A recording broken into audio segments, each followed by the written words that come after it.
G'day, Steve Bandy here for another pre-season update brought to you by Eagle Eye TV.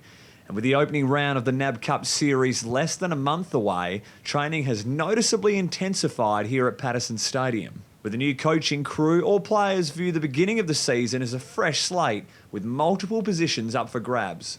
Much to the delight of the West Coast fans at this morning's open session, Nic Naitanui trained successfully with the main group. It was his second session at Patersons Stadium this week, but despite being in the rehab group for the majority of the 10-week pre-season, Naitanui tells AFL.com.au that it hasn't been a walk in the park. Yeah, just been doing a lot more running and we're pretty cautious this pre-season, just making sure I get my running under my belt and a bit of my strength work. So now it's just a matter of getting out there and playing some games. In other news, Beau Waters continues to ramp up his physical activity, with reports that his running was the best it has been since suffering the shoulder setback. Look for the defender to test it out physically in the coming weeks.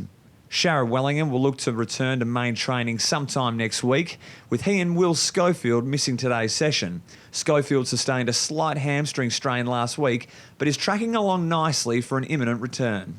Sam Butler was restricted to light duties. This has been a focus from the medical staff to limit his main training during the pre-season in hopes his durability will strengthen in 2014.